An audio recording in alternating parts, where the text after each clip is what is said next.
안녕하세요. 세종사이버대학의 오수환 교수입니다. 이번 시간에는요, 2023년도 3회 소프트웨어 개발에 대해서 같이 공부하시도록 이렇게 하겠습니다.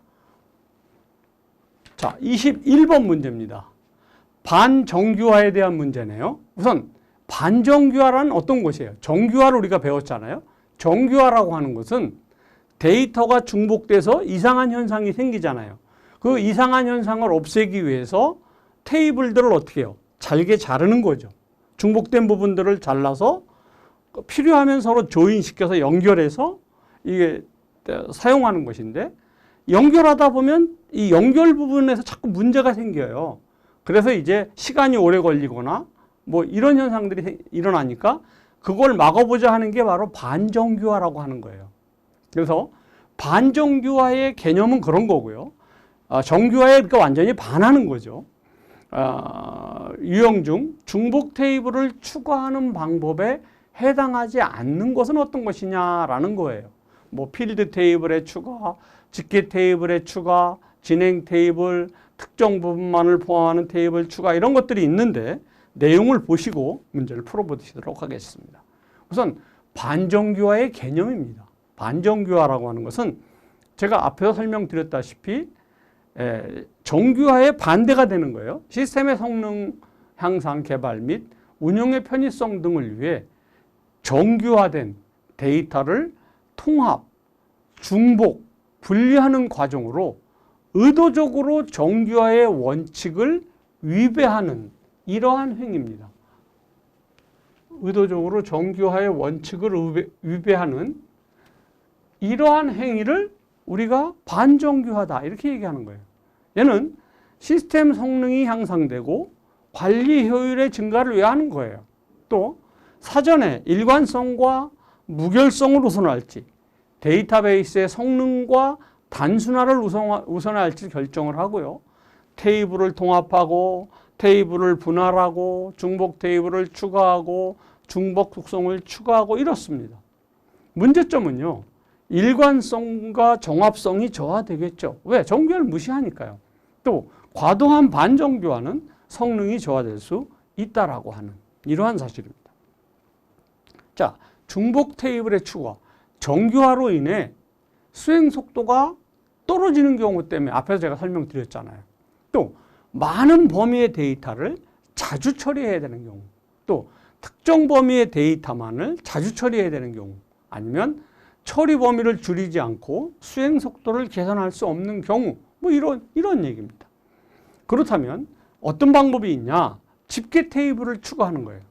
집계 테이블을 위한 테이블을 생성하고 각 원본에 트리거를 설정해서 사용하는 것으로 트리거에 오버헤드가 안 걸리도록 유의를 하면 되겠죠. 또 진행 테이블을 추가하는 겁니다. 이력 관리 등의 목적을 추가하는 테이블이죠. 그래서 적절한 데이터의 양의 유지와 활용도를 높이기 위해 기본 키를 쓰는 건 뭐 당연한 얘기죠. 또 특정 부분만을 포함하는 테이블을 추가하는 거예요. 데이터가 많은 테이블의 특정 부분을 사용하는 경우 해당 부분만 새로운 테이블을 생성하면 뭐 되겠죠. 그래서 집계 테이블을 추가한다, 진행 테이블을 추가한다, 특정 부분을 포함하는 테이블을 추가한다. 이 빨간색으로 표시한 거 잘 보시면 쉽게 풀 수 있겠죠. 그래서 집계 테이블 추가, 진행 테이블 추가, 특정 부분만을 포함하는 테이블 추가 뭐 다 되는데 어때요? 여기 필드 테이블의 추가가 없잖아요. 그러니까 답은 1번에 필드 테이블의 추가가 되겠다라고 하는 이러한 문제가 되겠습니다. 2번 보시죠. 알고리즘의 시간 복잡도 5의 1은 뭐냐라는 거예요. 얘는 작업 하나로 한 방에 처리되는 거예요. 그러니까 입력 데이터의 수와 관계없이 그냥 일정하게 처리가 되는 거예요, 한 번에. 얘 스택의 데이터를 푸시한다, 뭐 꺼낸다, 이런 것들이죠. 자, 우선 이 5라고 하는 것은 시간 복잡도를 따져주는 거죠. 우리가 비고표기법이다라고 해서 뭐 이 얘기하는 건데, 자, 22번에 알고리즘의 시간 복잡도 5의 1이 의미하는 것이 뭐냐라고 하는 거예요. 한번 보시죠. 비고표기법은 알고리즘의 효율성을 표기해주는 표기법으로서 시간 복잡도와 공간 복잡도를 나타내는데 요즘에는 주로 시간 복잡도를 따집니다. 시간 복잡도는 알고리즘의 시간의 효율성을 의미하고 공간 복잡도는 메모리 공간의 효율성을 이야기하는 거예요. 그래서 정근적 상한 방법에 비고표 기법을 쓰고요. 하한 방법에 빅 오메가 표기법을 쓰고요. 상한과 하한을 같을 때 쓰는 것은 빅 세타다. 세타 방법을 사용한다. 그래서 정근적 상한, 정근적 하한, 상한과 하한. 그래서 빅오, 빅오메가, 세타 뭐 이렇게 사용이 된다라고 하는 것이고요. 5의 1이라고 하는 것은 입력 값 입력 n에 관계없어요. 일정하게 문제 해결에 하나의 단계만에 한 번에 해결이 되는 거예요. 그래서 예를 들어서 스택의 푸시라든지 팝이라든지 이런 거죠. 로그 2의 n이다는 이렇게 두 개씩 갈라질 때 쓰는 거예요. 그러니까 이진 트리라든지 이진 검색이라든지 이런 거고요. 그다음 5의 n은 그냥 1, 2, 3에서 n까지 도는 거예요. 그래서 문제 해결에 필요한 단계가 입력값 n과 1대1의 관계를 갖는데 포문이라든지 뭐 루프를 도는 거죠. 그 다음에 n로그 2에는요. 뭐 십정렬이라든지 투웨이 머지 소트라든지 뭐 이럴 때 쓰는 건데 2의 n가 n번 반복된다는 거죠. 로그 2, n이 로그 2번만큼 반복이 된다라고 하는 거고 그 다음에 5의 n의 제곱이다라고 하는 것은 뭐 제곱으로 넘어가면서부터는 이제 속도가 떨어지는 거죠. 삽입정렬, 쉘정렬, 선택정렬, 버블정렬, 여기 퀵정렬은 5의 n의 제곱보다 빠른데 최악일 경우에는 뭐 저렇게 걸릴 수는 있습니다. 그래서 퀵정렬은 좀 빼주시는 게 더 좋을 수도 있어요. 다음에 2의 n의 제곱이다. 이렇게 되면 이제 수행 속도가 급격히 떨어지는 거죠. 피보나치 수열이다라고 하는 것인데 밑에 보시면 5의 1서부터 시작해서 로그 n, 여기 로그 2n이죠 사실은. 5n, n 로그 n, n의 제곱, 2의 n의 제곱이다. 그래서 이렇게 되면 여기서부터는 수행 속도가 많이 떨어지는 뭐 지수로 나가기 때문에 수행 속도가 떨어지는 이러한 알고리즘이다. 시간 복잡도다. 이렇게 생각하시면 될 것 같습니다. 자, 그렇다면 5의 1이 의미하는 것은 어때요? 알고리즘의 수행 시간에 관계없이 입력수와 관계없이 수행 시간이 한 방에 처리된다는 거죠. 그래서 답은 3번이 되겠다라고 하는 이러한 문제가 되겠습니다. 자, 디지털 저작권 관리 기술의 요소가 아닌 것은 어떤 것이냐? 뭐 DRM에 대한 이런 얘기인데 크랙 방지 기술, 정책 관리 기술, 암호화 기술, 방화벽 기술은 보안에 관련된 거니까 디지털 저작 관리하고는 아무 상관이 없는 얘기죠. 자, 우선 디지털 저작권 관리 DRM이라고 해서 기술 요소에 보면 암호화가 있어요. 콘텐츠 및 라이선스를 암호화하고 전자서명을 할 수 있는 이러한 기술이죠. 그다음에 키 관리가 있어요. 콘텐츠를 암호화한 키에 대한 저장 및 분배 기술이죠. 그 다음에 암호화 파일 생성이에요. 콘텐츠를 암호화된 콘텐츠로 생성하기 위한 이러한 기술을 이야기하는 거죠. 그 다음에 식별 기술이 있어요. 콘텐츠에 대한 식별을 표현하는 기술이겠죠. 저작권 표현 기술이 있다. 정책 관리가 있다. 클렉 방지가 있죠. 클렉에 의한 콘텐츠 사용 방지 기술을 얘기하고 인증이 있죠. 라이선스 발급 및 사용의 기준이 되는 사용자 인증을 하는 이러한 기술을 우리가 인증이다 이렇게 이야기하겠습니다. 자, 그렇다면 여기 크랙이라든지 정책이라든지 암호화나 있겠지만 방화벽 기술이다. 얘는 뭐 우리 보안에 관련된 뭐 이런 것으로 보시면 되니까 방화벽 기술이다라고 하는 이러한 사실을 보겠습니다. 다음 트리를 프리오더 운행법으로 운용할 경우 가장 먼저 탐색되는 것은 어떤 것입니까? 이런 이진 트리가 있을 때, 자, 우선 프리오더다. 이 프리오더를 우리가 전이형이라고 하는 거예요. 전이형이라는 것은 루트가 제일 먼저 나오는 거예요. 그 다음에 레프트, 그 다음에 라이트로 가는 거죠. 그 다음에 인오더다. 얘가 중위로 가는 거잖아요. 얘는 루트가 가운데 들어가는 거예요. 레프트, 루트, 라이트가 되겠다라는 거예요. 그 다음에 포스트 오더다. 포스트 오더는 우리가 후위라고 얘기하는 거죠. 이 후위는 레프트, 라이트, 루트가 맨 뒤로 가는 거죠. 이렇게. 이렇게. 그래서 얘는 프리오더로 운행한다면 당연히 A가 제일 먼저 가는 거죠. A, 그 다음에 A, B, D로 가고 C, E, G 이렇게 가면 되겠죠. 자, 그래서 프리오더라고 하는 것은 루트, 레프트, 라이트예요. 루트가 맨 앞에 있단 말이죠. 그러니까 A, B, D 이렇게 가는 거죠. 그 다음에 C, E, G 이렇게 가겠죠. 우선순위 우선으로 가기 때문에 그 다음에 H, F가 된다라고 하는 이러한 사실이라 A, B, D, C, E, G, F로 운행이 됩니다라고 하는 이러한 이야기라 정답은 A가 되겠다라고 하는 아주 뭐 이건 프리오더의 루트, 레프트, 라이트만 알면 따져보지 않고 그냥 바로 A가 나올 수 있는 이런 문제라 뭐 이런 문제 나오면 뭐 그냥 바로 쓰실 수 있겠죠. 자, 25번 보죠. 인터페이스 보안을 위해 네트워크 영역에 적용될 수 있는 솔루션과 거리가 먼 건 어떤 것이냐. 이건 전에 또 나왔던 문제인데 3번에 보면 저 SMTP가 뭐야? 이메일이잖아요. 자, 보시죠. 우선 인터페이스 보안의 네트워크 영역을 살펴보면 IPsek이라고 하는 것은 네트워크 층에서 IP 패킷 단위의 데이터 변조 방지 및 은닉 기능을 제공하는 이러한 프로토콜입니다. 그 다음에 SSL이라는 Secure Socket Layer다라고 하는 것인데 TCP/IP 계층과 애플리케이션 계층 사이에서 인증, 암호화, 무결성을 보장하는 이러한 프로토콜이 되겠습니다.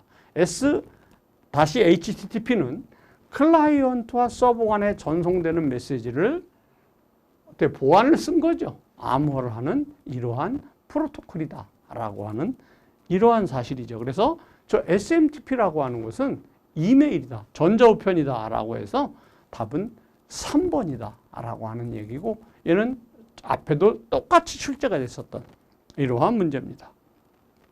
26번 보죠. 저작권 관리 구성 요소에 대한 설명이 틀린 것은 어떤 것이냐. 콘텐츠 제공자, 콘텐츠 분배자, 클리어링 하우스, DRM 뭐 이런 얘기들이 지금 예제로 나와 있는데 같이 한번 보시죠. 자, 우선 DRM의 구성 요소에 보면 클리어링 하우스라고 하는 것이 있어요. 클리어링 하우스는 저작권에 대한 사용 권한이라든지 라이센스를 발급한다든지 사용량에 따른 관리를 수행하는 이러한 곳을 우리가 클리어링 하우스다 이렇게 얘기합니다. 콘텐츠 제공자는 당연히 콘텐츠를 제공하는 저작권자겠죠.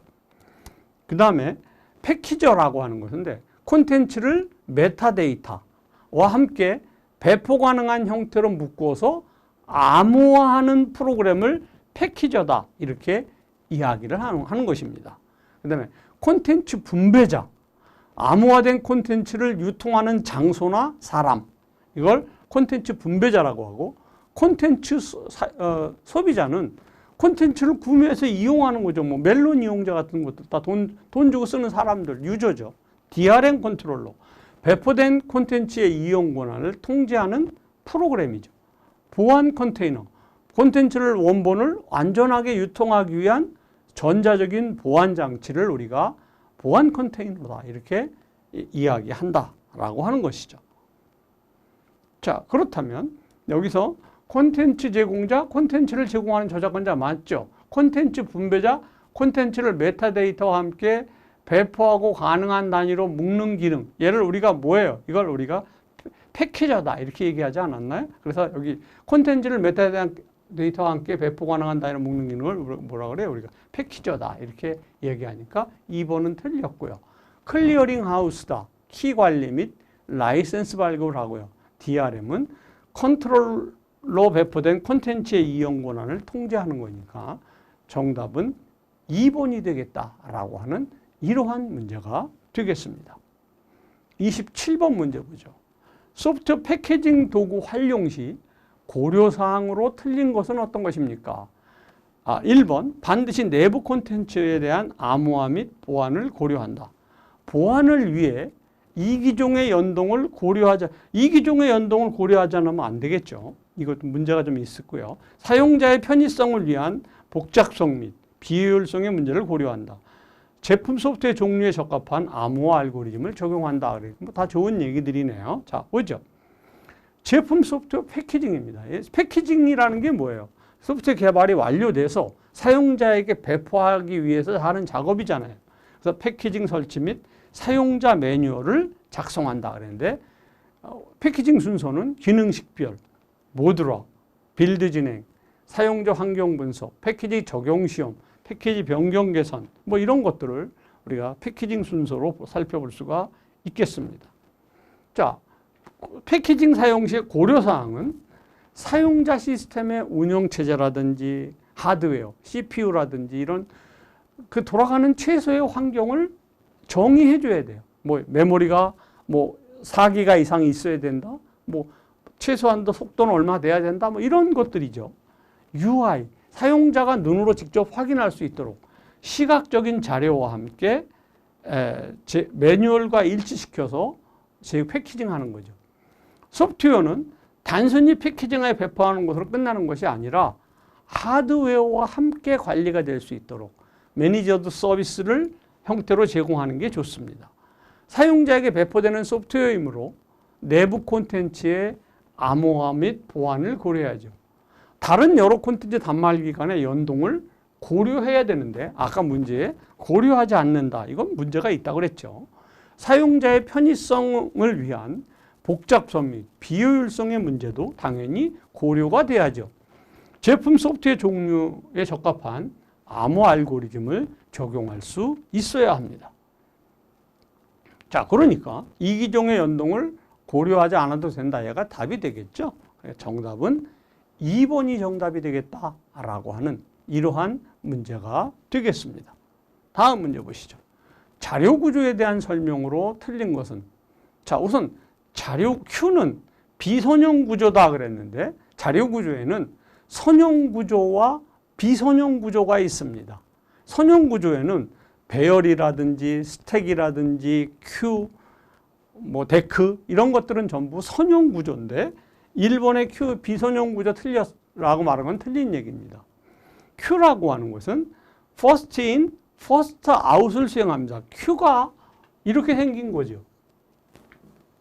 그래서 A, B, C, D 이렇게 있으면 여기 리어에서 데이터가 입력이 되고 프론트에서 데이터가 출력이 되죠. 그렇다면 얘가 이 A가 제일 먼저 입력된 거 아닙니까? 그러니까 얘는 first in, first out의 구조를 가진 거죠.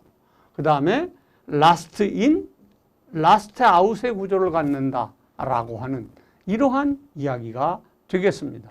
스택이라고 하는 거는 이렇게 생긴 거 아닙니까?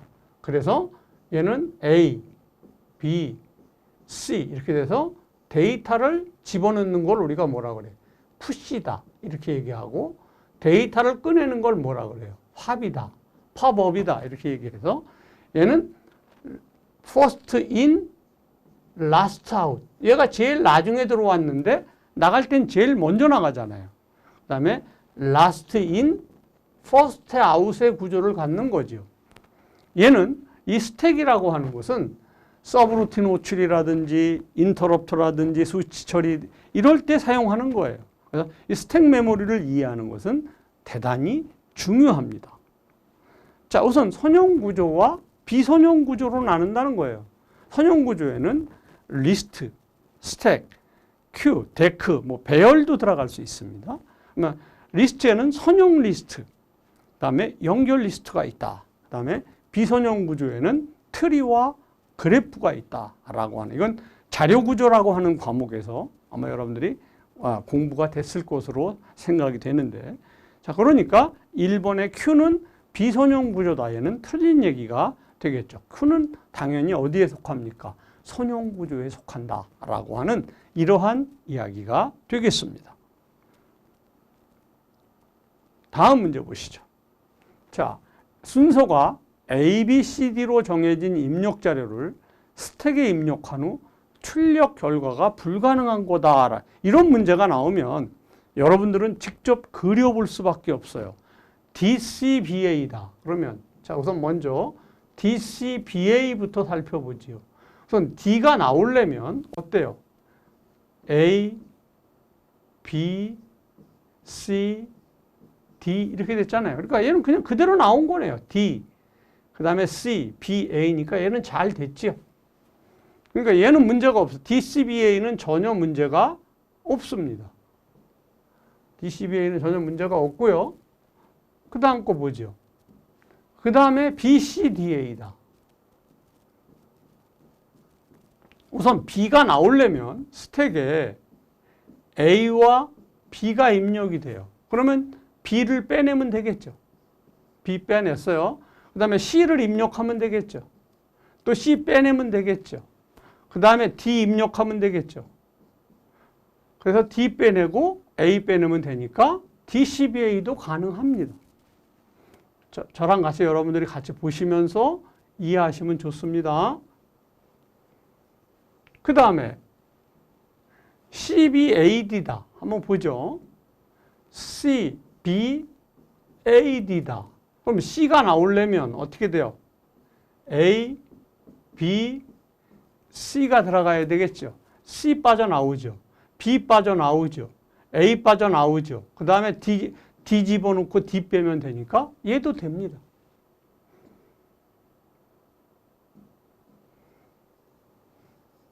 자, 그러면 그 다음 거 보죠. DBCA다. DBCA다. 얘는 문제가 있어 보여요. 왜 그러냐면 D가 나오려면 A, B, C, D가 돼야 되잖아요. 그럼 이제 D가 팝됐어요. D 나왔어요. 그럼 B가 어떻게 나와요? C 때문에 안 되잖아요. 그러니까 얘는 나올 수가 없는 거예요. 정답은 4번이 되는 이러한 내용이 되겠다라고 하는 이러한 내용이니까 여러분들이 보시면 뭐 금방 알 수 있겠죠. 자, 스택이라고 하는 건 이런 메모리 아닙니까? 그래서 푸시, 삽입을 하고 삭제를 여러분들이 직접 한번 그려보시면 뭐 금방 알 수 있는 이러한 문제고, 쟤는 last in, first out의 구조를 가진 이러한 메모리다라고 하는 이러한 사실이죠. 그래서 정답은 4번이 되겠다라고 하는 이러한 문제니까 이러한 문제가 나오시면 여러분들이 시험장에서 바로 그리시면서 계산을 해보시는 것이 가장 정확한 방법이 되겠습니다. 다음 뭐죠? 다음 중 단위 테스트를 통해 발견할 수 있는 오류가 아닌 것은 어떤 것입니까? 그랬는데 여기 모듈 간의 비정상적인 상호작용으로 인한 오류 검사를 위해서는 통합 테스트를 해야 돼. 단위 테스트하고 그 다음에 통합 테스트 하는 거 아니에요. 그러니까 자, 알고리즘의 오류에 따르지 않는 원칙, 탈출구가 없는 반복문, 모듈 간의 비정상적인 상호작용으로 인한 원치 않는 결과. 얘는 좀 있어 보죠. 틀린 계산에 의한 잘못된 결과 이랬는데 한번 보죠. 우선 단위 테스트입니다. 단위 테스트라고 하는 것은 코딩 직후에 바로 하는 거예요. 그래서 이 테스트의 목표는 개별 모듈의 검증에 초점이 맞춰져 있어요. 여기서 모듈이라는 것은 함수라든지 서브루틴, 컴포넌트 등을 이야기하는 거예요. 이 테스트에서 내부의 논리적인 오류를 검출하고 사용자의 요구사항대로 구현이 되었는지를 확인하는 거죠. 그 다음에 통합 테스트입니다. 이 통합 테스트는 통합 테스트의 목표는 모듈 간의 인터페이스를 확인하는 거예요. 다시 말해서 모듈이 상호 간에 잘 결합이 됐는지 이걸 확인하는 거죠. 모듈들이 상호 간에 잘 결합이 됐는지를 확인하는 이러한 테스트를 이야기한다라고 하는 거죠. 그 다음에 시스템 테스트죠. 그러면 이 시스템 테스트라고 하는 것은 사용자의 요구사항이 만족되는지 확인하는 테스트예요. 또 시스템 전체가 잘 작동되는지 이렇게 하는 거죠. 그 다음에 인수 테스트는 이제 사용자에게 넘어가기 직전이기 때문에 시스템이 예상대로 동작하고 요구사항에 부합하는지, 또 요구 분석서의 명세서에 명시된 사항이 모두 충족됐는지 뭐 이렇게 해서 인수 테스트까지 하는 거죠. 그래서 단위 테스트, 통합 테스트, 시스템 테스트, 인수 테스트 순으로 테스트를 한다라고 하는 이러한 이야기가 되겠습니다.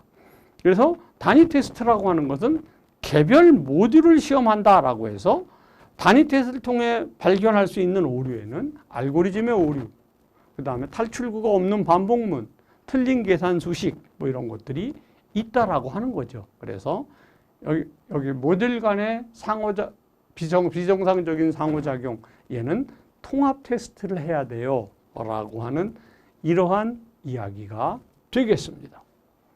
자, 다음 문제 보시죠. 다음 자료를 버블 정렬을 이용해서 오름차순으로 정렬할 경우 패스 2의 결과는 어떻습니까? 얘도 버블 정렬 앞에서 한번 풀어본 문제인데, 버블 정렬이라고 하는 건 뭐냐면 서로 이웃한 것끼리 비교하는 거예요. 이웃한 것끼리 비교해라. 이웃한 것끼리 비교. 이걸 여러분들이 기억하셔야 돼요. 이웃한다는 말이 뭐냐면 9, 6, 7, 3, 5 있으면 이렇게 비교하는 거예요. 9하고 6하고. 그럼 어때요? 6이 앞으로 가고 9가 뒤로 가겠죠. 그럼 이제 9하고 7이 이웃돼 있잖아요. 그럼 얘하고 비교해서 7이 앞으로 가고 9가 뒤로 가겠죠. 이렇게. 그럼 9하고 3하고 하면 3이 앞으로 가고 9가 또 뒤로 가죠. 그럼 9하고 5하고 가면 이렇게 되잖아요. 이게 1회전 된 거예요. 6, 7, 3, 5, 9 얘가 1회전이에요. 그 다음에 2회전 하면 어때요? 얘하고 비교하겠죠. 그럼 자리 안 바꿔요. 7하고 3은 자리 바꾸겠지요. 그러니까 이렇게 되고, 그 다음에 7하고 5하고 하면 자리 바꾸겠지요. 그러면 이렇게 되는 거예요. 얘가 2회전이라는 거예요.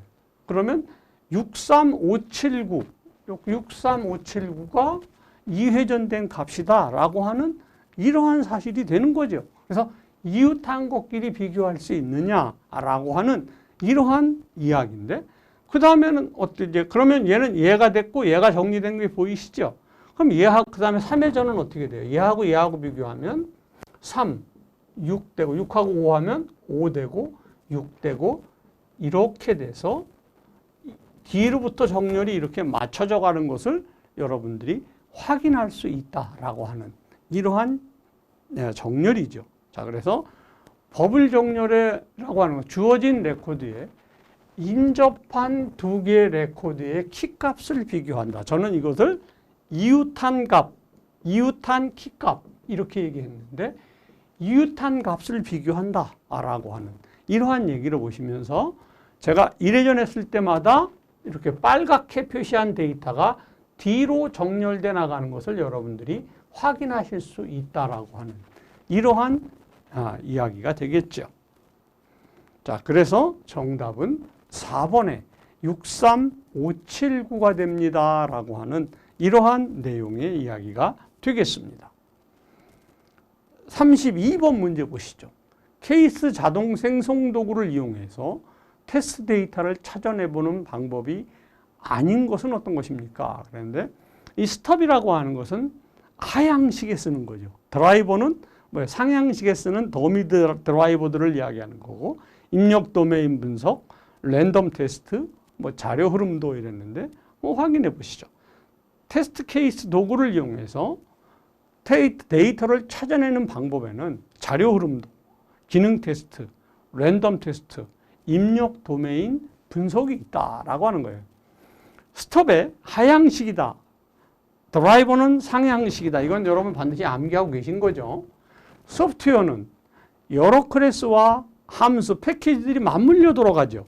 하지만 이를 전부 개발하지 않고 일부만 개발된 상태에서 기능을 테스트해 보고 싶을 때 스톱과 드라이버로 통합을 하는 거예요. 드라이버로 검색을 해 볼 수 있을 때 이거는 통합 테스트에 주로 얘를 사용하는 이러한 방식이다라고 여러분들이 이해하시면 좋을 것 같습니다. 그래서 여기서는 스톱과 드라이버라고 하는 것은 어때요?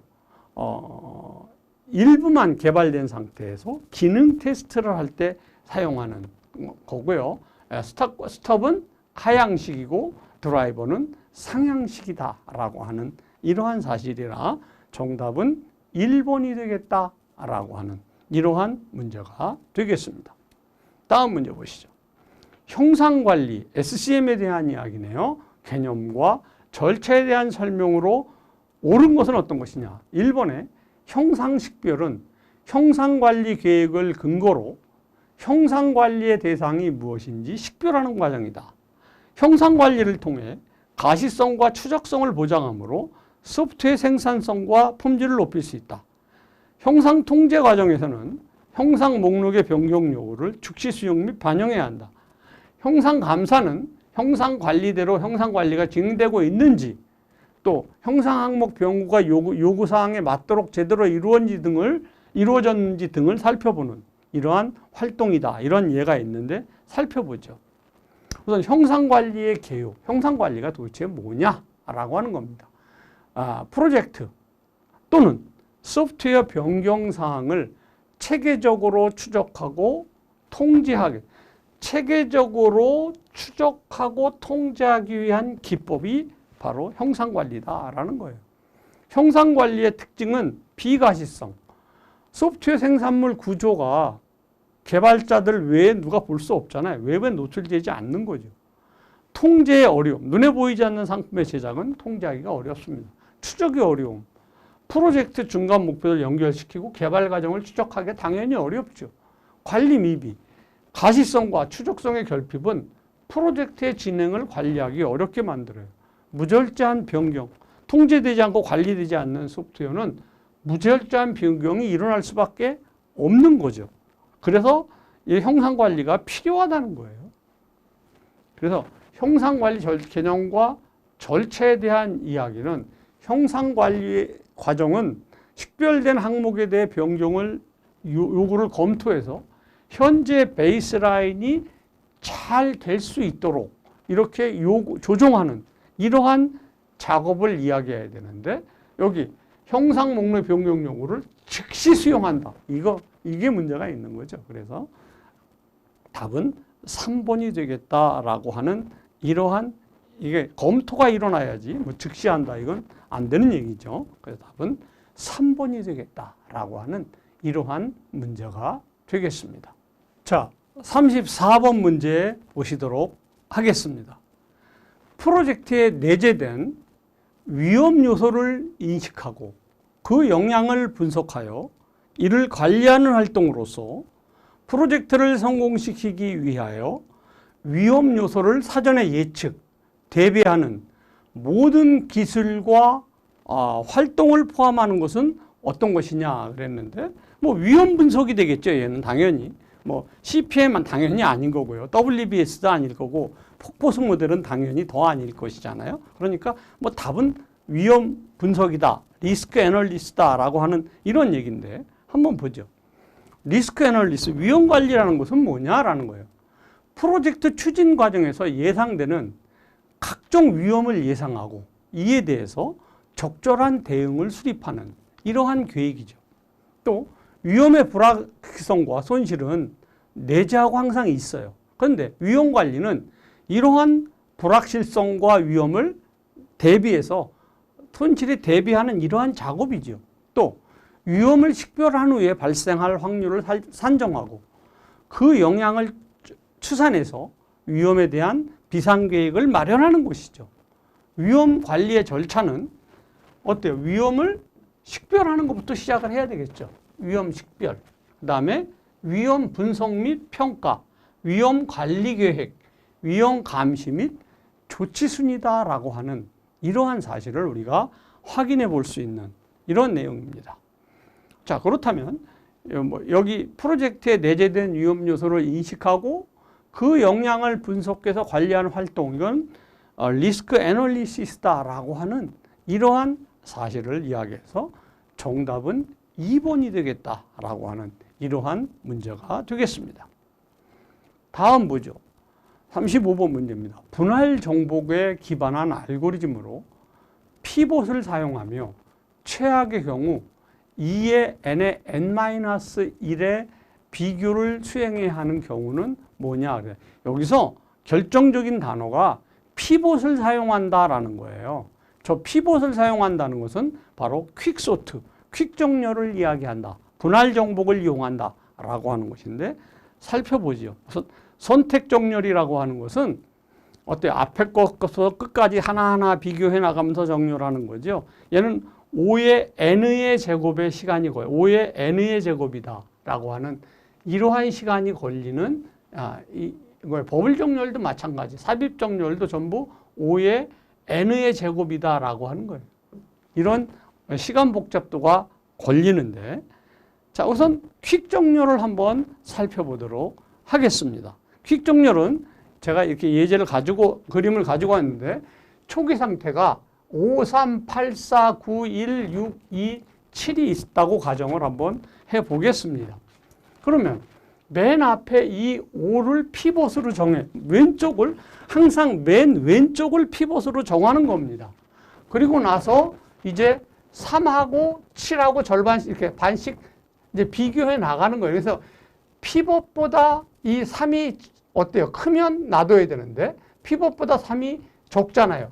그러니까 얘는 그냥 놔두는 거예요. 이거 5보다 크면 바꾸는 거예요. 그 다음에 8하고 2하고 비교하는 거예요. 그런데 8은 5보다 크잖아요. 그러니까 자리 교환이 이렇게 자리 교환을 해서 2가 이 자리로 오게 되는 거죠. 이렇게 8이 2의 자리로 가게 되는 거예요. 그 다음에 4 괜찮죠? 9 바꿔야 될 거 아니에요. 그럼 9하고 2를 자리를 바꿔서 자리가 교환을 하는 거예요. 이렇게. 그러면 이렇게 됐죠. 그리고 나서 1과 5를 자리 교환해서 5를 이제 피봇으로 정해서 5보다 적은 수는 왼쪽으로, 5보다 큰 수는 오른쪽으로 정렬하는 거예요. 그래서 왼쪽을 정렬하고 오른쪽을 정렬하면 이렇게 정렬이 끝나겠죠. 그러면 오름차순으로 정렬이 이루어진 이러한 내용이니까 여러분들이 요 퀵정렬 예제를 한번 보시면 퀵정렬 알고리즘을 쉽게 이해하실 수 있을 거다, 이렇게 생각이 듭니다. 자, 그래서 얘는 최악의 경우 얘도 5의 n의 제곱이 걸린다. 이게 5의 n의 제곱 얘기하고 있는 이런 얘기인데, 수행하는 정렬이다 해서 정답은 4번은 퀵정렬이다 라고 하는 이러한 사실이 돼서 정답은 4번이다 라고 하는 이러한 이야기가 되겠습니다. 다음 보시죠. 클린 코드를 작성하기 위한 원칙으로 틀린 것은 어떤 것이냐라고 했는데, 추상화, 하이 클래스, 메소드 함수를 통해 애플리케이션의 특성을 간략히 나타내고 상세 내용은 상위 클래스의 메소드 함수에서 구현한다. 상세 내용은 하이에서 하는 거죠. 의존성, 다른 모듈에 미친 영향을 최소화한다. 가독성, 누구든지 읽기 쉽게 한다. 중복성, 중복을 최소화한다. 뭐 이런 얘기인데, 자, 클린 코드는 잘 작성되어 가독성이 높고 단순하며 의존성을 줄이고 중복을 최소화하여 깔끔하게 잘 정리된 코드, 얘를 클린 코드다 이렇게 이야기하는 것입니다. 뭐 가독성, 단순성, 의존성 배제, 중복성, 추상화 한번 보세요. 상위 클래스 메소드 함수에서 간략하게 애플리케이션의 특성을 나타내고 상세 내용은 어디서 하는 거예요? 하이 클래스에서 하는 거예요. 메소드 함수에서 구현을 한다. 이런 내용이기 때문에 어때요? 답은 1번에 여기 상위 클래스가 상세 내용이다. 이 말이 틀렸다는 얘기죠. 그러니까 답은 1번이 되겠다라고 하는 이러한 내용이 되겠습니다. 다음 문제 보죠. 순서가 있는 리스트에서 데이터 삽입과 삭제가 한쪽 끝에서 일어나며 last in, first out의 특징을 가지는 자료 구조는 어떤 것이냐라고 했는데, 우리가 앞서서 이런 거 배웠어요. 자료 구조에는 선형 구조와 비선형 구조가 있다. 배웠죠. 선형 구조에는 뭐 리스트,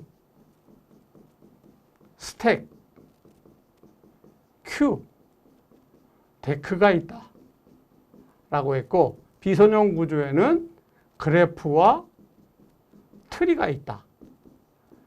이런 내용들을 우리가 공부했습니다. 그 중에 지금 얘는 스택을 얘기하는 거죠. 왜? 삽입과 삭제, 푸시가 이렇게 일어난다는 거 아닙니까? 얘 푸시고 얘가 지금 팝 아닙니까? 이게 꺼내내는 거 아닙니까?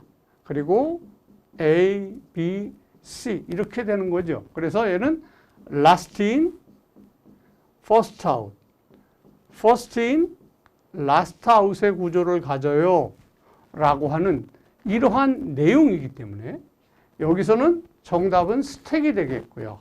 여기 그래프와 트리는 비선형 구조가 되겠다라고 하는 이러한 사실이 되는 문제죠. 그래서 여기서 여러분들이 이 문제는 여러 번 풀어본 문제라 여러분들이 잘 알 수 있겠고요.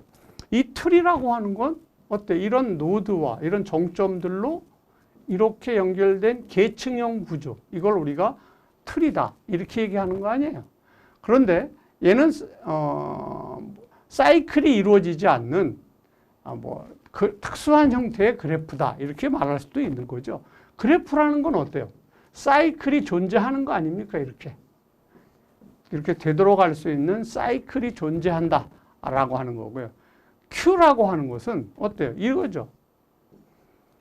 A, B, C, D 이래서 first A가 제일 먼저 나갈 거니까 first in, first out, last in, last out의 구조를 갖는 이러한 방식이다 라고 하는 것 지금 설명하고 있는 글로보다는 이렇게 그림으로 보시는 게 훨씬 좋을 것 같아서 제가 간단한 거니까 그림으로 그려 보았습니다.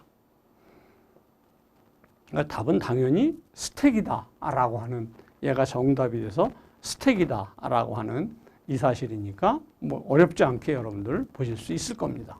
다음 문제 보죠. 화이트 박스 테스트에 대한 설명으로 틀린 것은 어떤 것이냐. 1번 화이트 박스 테스트의 이해를 위해 논리 흐름도를 이용할 수 있다. 테스트 데이터를 이용해 실제 프로그램을 실행함으로써 오류를 찾는 동적 테스트를 다이나믹 테스트에 해당한다. 프로그램의 구조를 고려하지 않기 때문에 테스트 케이스는 프로그램 또는 모듈의 요구나 명세를 기초로 결정한다.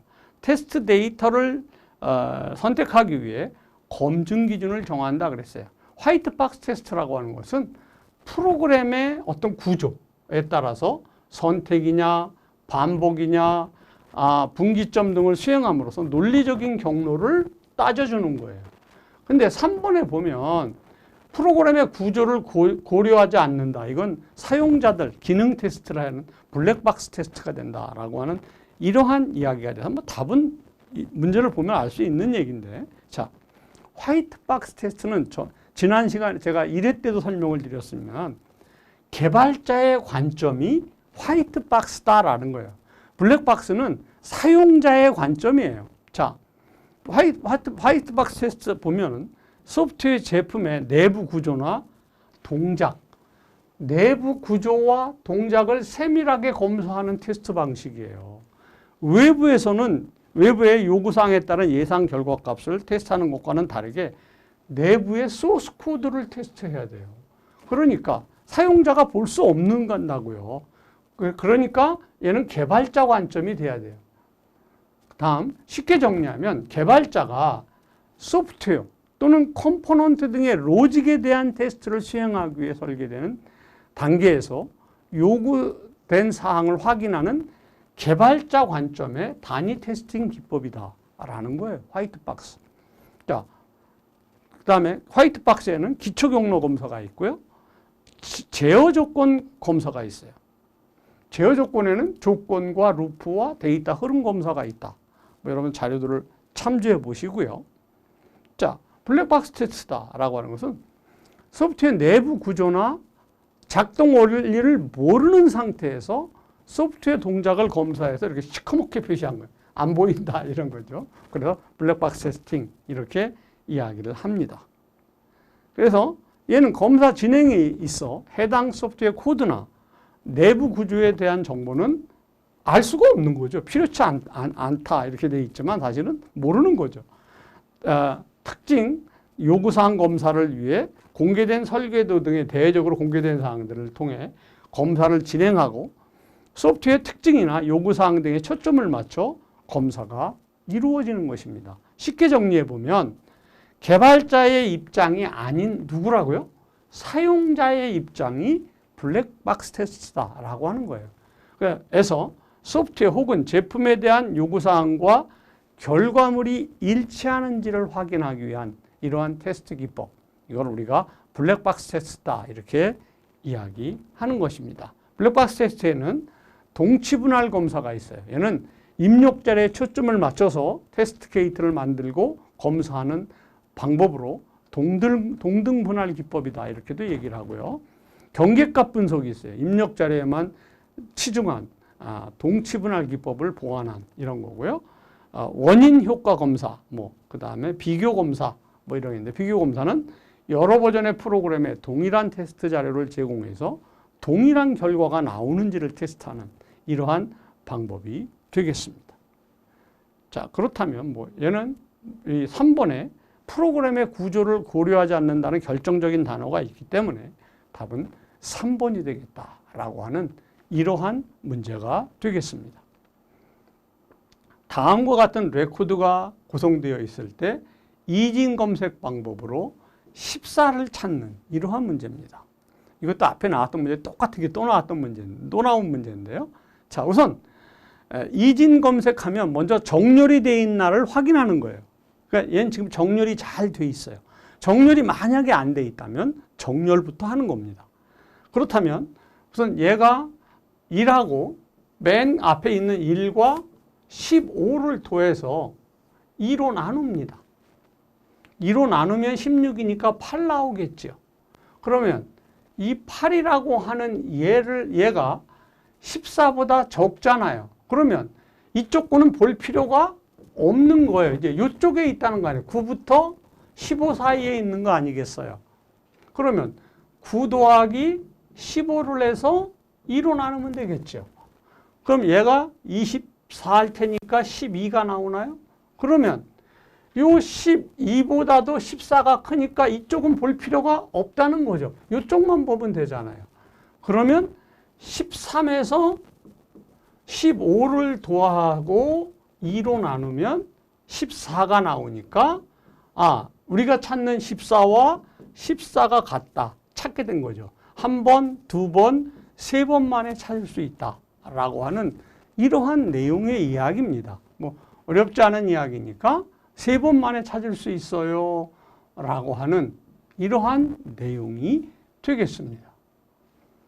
그래서 정답은 어때요? 세 번 만에 찾습니다 라고 하는 이런 얘기인데, 여긴 지금 제가 한 번 비교, 두 번 비교, 세 번 비교 다 계산해 드린 거니까 여러분들은 그냥 읽어만 보시면 도움이 되시겠죠.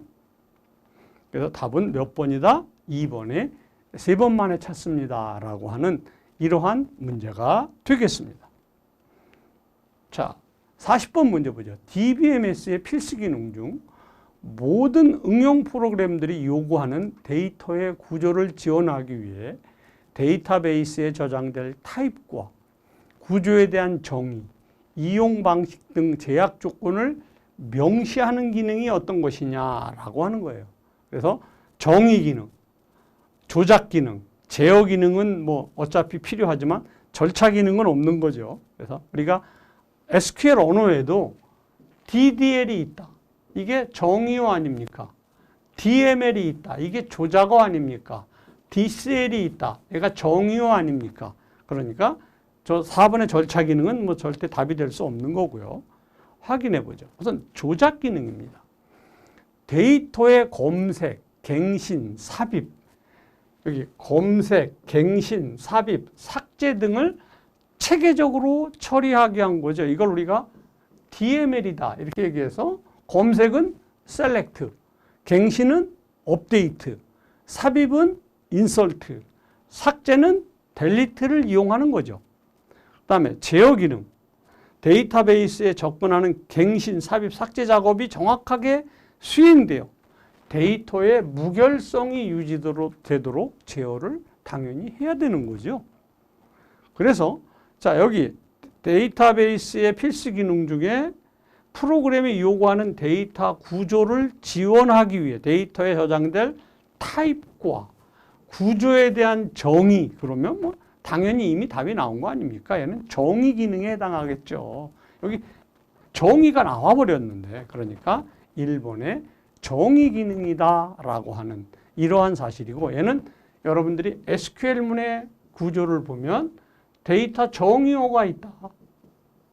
데이터 정의어가 있다. 그 다음에 데이터 조작어가 있다. 데이터 제어가 있다. 라고 하는 사실만 알면 뭐 어렵지 않게 풀 수 있는 이러한 문제가 되겠다라고 하는 이러한 내용이 되시겠습니다. 자, 이것으로서 이번 시간 수업을 마치도록 하겠습니다. 감사합니다.